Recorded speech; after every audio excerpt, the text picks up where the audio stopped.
Für unser Mystery Quilt-Along Abenteuer haben wir ein Schnittmuster vorbereitet. Wir haben die super schönen Melange-Stoffe von Stoff Fabrics zugeschnitten und nun möchten wir daraus einen Block mit Kurven nähen. Herzlich willkommen bei Needle Engine. Mein Name ist Elke und wir nähen Kurven.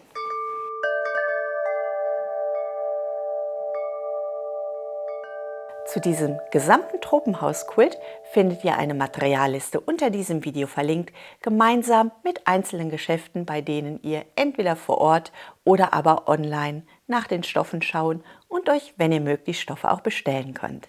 Mein Schnittmuster hatte ich vorbereitet. Ich lege einmal die kleinen Elemente zur Seite und ich starte mit dem unteren Agavenblatt. Dazu nehme ich mir das grüne Teil und das Agavenblatt. Von beiden Elementen habe ich einmal die rechte und einmal die linke Seite, sodass ich beide Seiten in einem zusammennähe. Die eine Blattseite legen wir zur Seite und mit der nächsten Blattseite fangen wir an. Wir möchten diesen Bogen so stecken, dass es ganz wunderbar ineinander passt, ohne dass wir Probleme bekommen. Das heißt, wir schlagen einmal die beiden rechten Seiten zueinander und unsere Biegung wandert nun genau zur falschen Seite. Damit wir das vernünftig stecken können, nehmen wir die erste Seite. Wir haben hier einmal unseren eingezeichneten Nahtpunkt. An diesem Punkt treffen sich beide Nahtzugaben. Das heißt, hier steche ich einmal ein. Wenn ich jetzt meine grüne Stoffhälfte nehme, dann habe ich hier den gleichen Punkt eingezeichnet. Und auch hier stecke ich einmal ein. Das Ganze, meine beiden Stoffe liegen nun aufeinander und ich kann das einmal feststecken. Hier wandert die Ecke aus. Das soll so. Das gleiche wiederhole ich auf der anderen Seite. Hier wandert auch wieder mein Stoffstück aus, mein Agavenblatt aus und es soll aber an den Hintergrundstoff. Das heißt, auch hier suche ich mir meinen Punkt, an dem sich beide Nahtzugaben treffen und ich suche den zweiten Punkt und stecke das Ganze zusammen. So, dass ich sehe, oh, guck mal, das legt sich jetzt aber schön und das fixieren wir wieder. Und wenn wir wissen, welche Stoffseite größer ist, also hier die grüne ist größer als die rote Seite, dann wissen wir auch schon, wie wir vorgehen müssen. Wir starten mit der kräftigen Ecke und arbeiten uns zur schmalen Seite durch. Was wir nun machen möchten ist, wir möchten dieses Mehr an Stoff so verteilen, dass es genau auf unser Stoffstück passt. Was gar kein Problem ist, weil beide Stoffstücke sind mit Abstand von einem Viertel-Inch exakt gleich weit.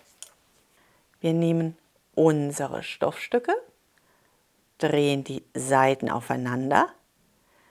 Die innere Bahn ist kleiner, die äußere Bahn ist länger. Und damit wir das Ganze ausgleichen, kippen wir das einmal über unseren Finger. Und unsere innere Stoffbahn fährt jetzt über den kleinen Bogen und die äußere Stoffbahn macht einen etwas größeren Bogen. Das ist nicht viel, das ist aber genau so viel, wie wir brauchen, damit unsere Stoffstücke liegen.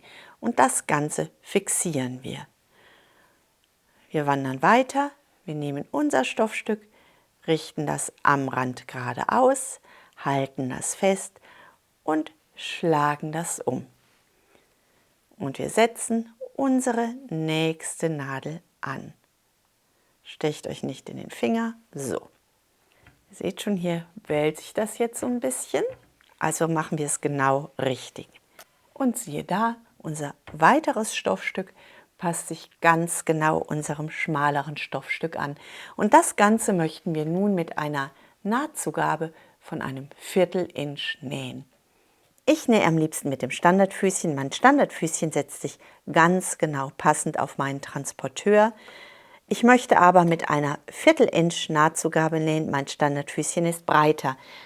Wenn ihr mögt, könnt ihr Viertel-Inch-Linien vor eure Maschine setzen.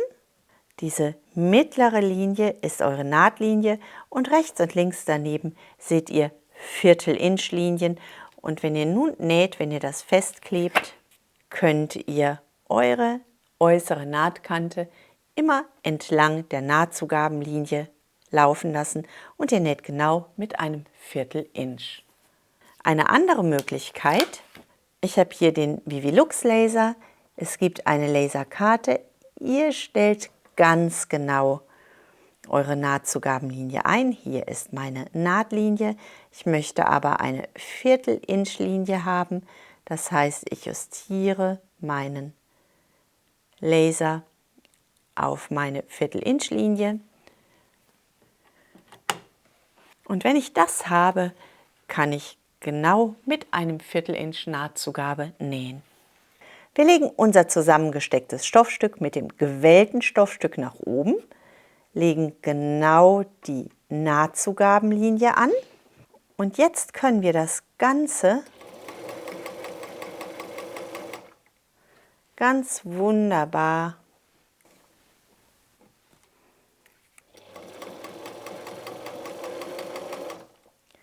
an unserer Nahtzugabenlinie zusammennähen. Lasst euch beim Nähen dieser Naht richtig Zeit. Arbeitet von einer gesteckten Nadel zur nächsten. Wenn ihr anhaltet, lasst eure Nähnadel, eure Maschinennadel im Stoff stecken und arbeitet euch von einer Nadel zur nächsten vor. Unter diesem Video findet ihr einen Link mit den 3 Linien.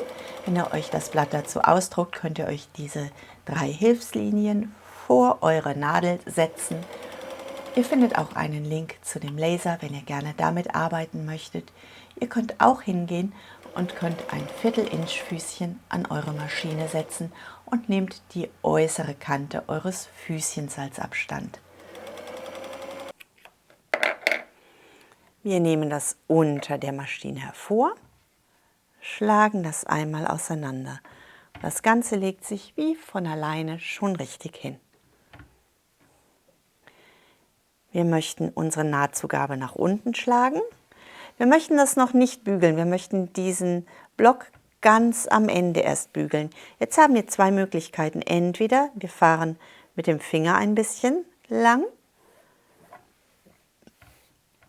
dann arbeiten wir hier aber ein bisschen an der Nahtkante, oder aber wir rollen das Ganze einmal aus. Dann legt sich unsere Naht auch, ohne dass wir die Nahtkante, die Nahtzugabenlinie stressen. Auch dazu findet ihr ein Video verlinkt.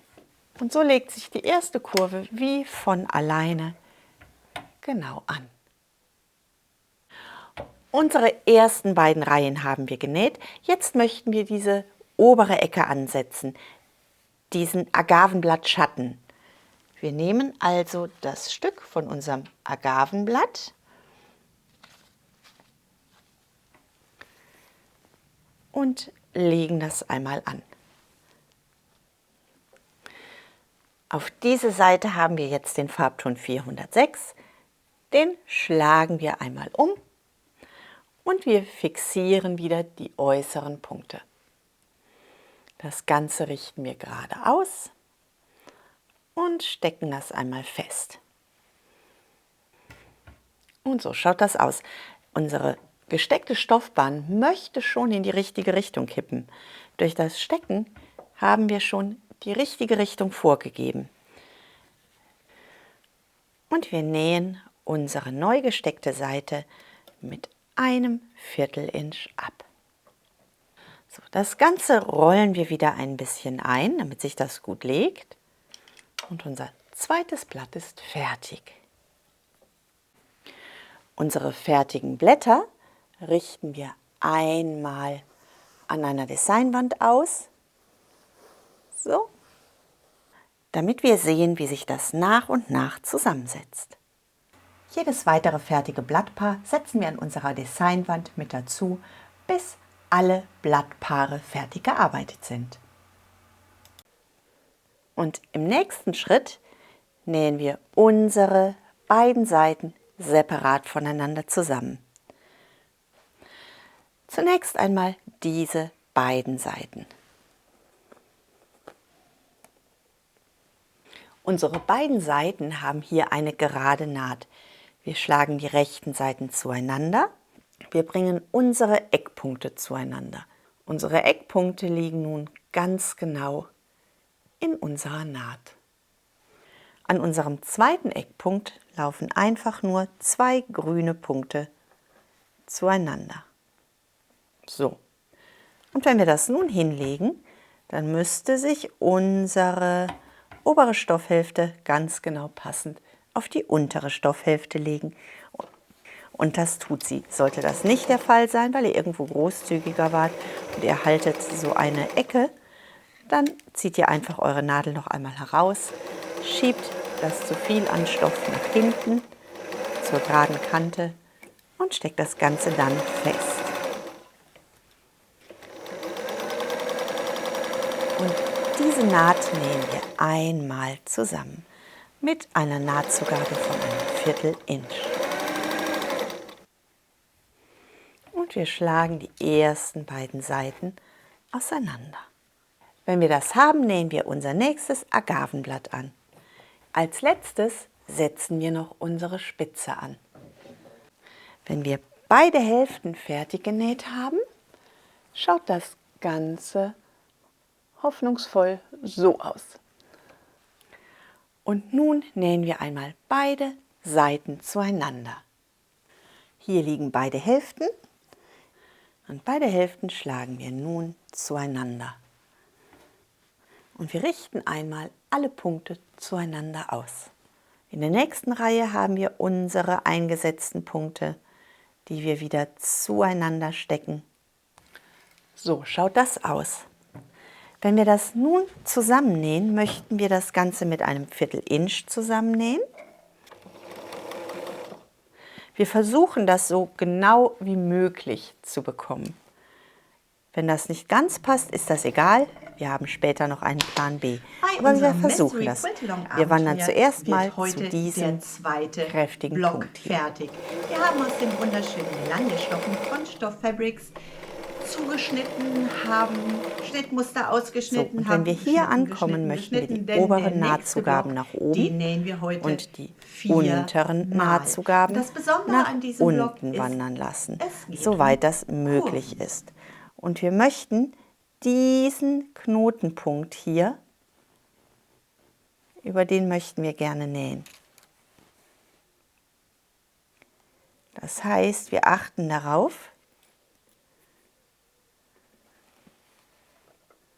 dass wir beide Punkte fixiert haben, richten das gut aus. Und wenn wir jetzt nähen, dann sollte unsere Viertel-Inch Naht genau durch diese Punkte wandern.